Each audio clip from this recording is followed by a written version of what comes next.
গ্রামের মানুষে হাগলতা টোকাইয়া টাকাইয়া খাইয়া তাকে ভিটামিন বেশি।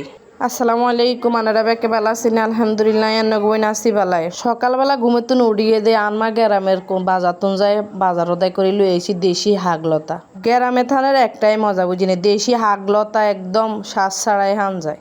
তো বাজার তো নাঙ্গল লই আইসের বুঝিনি মরিচ, লেবু, ডুল্লে হাতা, যেটা আনারা কন লাল শাক, তারপর হয়েছে সই, দইnye হাতা। দেখছি নাকি তখন তাজা মনে হয় যে অনেক আশা খান যাবে হিয়ার। আনমা বাজার তো নাইতে সময় আঙ্গুলে পরোটা লই আইছে। দেখছি নি মা বাসি থাকলে যে কত লাভ, মনে করছে যে হুজি উড়ি নাস্তা বানাইব, কষ্ট করে কিনলে খাইব। হিয়ার আইতে সময় কিনে লই চলি আইসের। মান মতন দুনিয়াত কিছুই নেই। হরে খাই দেয় আই তয় তরকারি কিন কুড়ি লইছি এর গলি। আর যে আই কোনো রান্না বাড়া করি না, আর বইনে রাঁধছি এর গনি। রাঁধছি গিয়ে মূলা দি, মোরগ দি, শাক ভাজি, বাইম দি, হুড়ি দি। ইয়ারা হাঁজুনিয়া চলি আইসি কত নাস্তা বানাইতামের। কেল্লা বেল হয়ে গেছে বুঝিনি, বিয়েলে অন সুসু মুসু লাগে, মনে হয় যে কিছু খান লাগবো বুঝিনি। হাঁজুনিয়া তো নাস্তা করি তো বিয়েলে কেন মনে হয় কিছু খাইতাম। এইটালে কিছু হিডা বানাই থুইরে ইউমের গনি, কিন্তু আঁডি এঁডি খান যায় যতক্ষণে মনে করে ততক্ষণে। তো কিয়া বানাইম কিয়ার বানাইলে থাইবে বেশি দিন। চিন্তা করতে করতে মনে উঠলো যে হাঁসের হিডা বানাই। এটা সহজও বানাইতো, সহজ খাইতেও হওয়াদ। মা গো মানেরা কোনোদিন খাইছি নি, আমরা খাইছি ছোট থাকতে খাইছি। আঙ্গ মারা বানাইতো, অন তো আর কেউ বানায় না, ওনারে কিন্তু দিইও না। তো আগের দিনের জিনিস বানাই খাইছে। আবার আড়াতে হইব নি। তো ইয়ারা চাইলাম, ইয়ার ডিম দিছি, চিনি দিছি, নুন দি ভালা করে কিন্তু একবারে গুঁড়ি লইছি। গুঁড়ি এখানে হেনা হেনা করার হরে দিছি 1 কাপ গুঁড়ি। 1 কাপের তো অল্প কম ময়দা। আনারা চাইলে হুদা ময়দা দিয়ে হারেন, তবে চালের গুঁড়ি দিলে একখানা বেশি মচমচ হয় আর। তো আই কিন্তু অল্প করে হানি দিয়ে হিয়ারা মাখি লইমের গুনি। আই কিন্তু প্রথমে অল্প করে হানি দিয়ে হিয়ারা মাখি লইম। বেশি দিলে কিন্তু হরে নরম হয়ে যাবে। আস্তে আস্তে করে অল্প অল্প করে মিলেবেন, একসাথে বেশি করে ডালে দিয়েন না, হরে বেশি হাত লই যাইব ওর গুনি। আই এনে 1 ডিম দিছি, আনারা চাইলে 2 ডিমও দিতে নাই। দেশি ডিম দিছি তো এটালে 1 দিছি।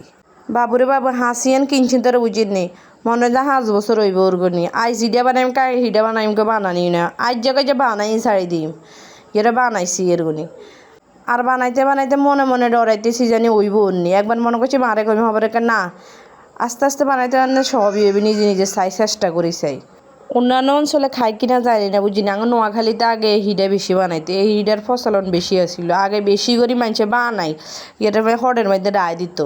এরপরে নাস্তা হিসাবে যে কোনো টাইমে এটা খাইতো। আগে তো আর এত বিস্কুট টিস্কুট মানুষে খাইতো না, বাজারের জিনিস খাইতো না। ইয়ার হরে দিয়ে আই তেল বইয়ে দিছি, তেল করে এর মধ্যে আই তেল কিন্তু বুঝিনি ভালা করে গরম করে লইম। শুধু তেল গরম করতেন না, হাসিয়ান আছে না, হাসিয়ান তেলের উপরে বইয়ে ভালা করে গরম করে লই। ধোঁয়া উঠলে তারপরে যাই আনারা আটাই চুবাইবে দেন বুঝিনি। হাসিয়ান আনারা হুড়ে ডুবাইবেন না, একখানা আতান খালি রাখবেন।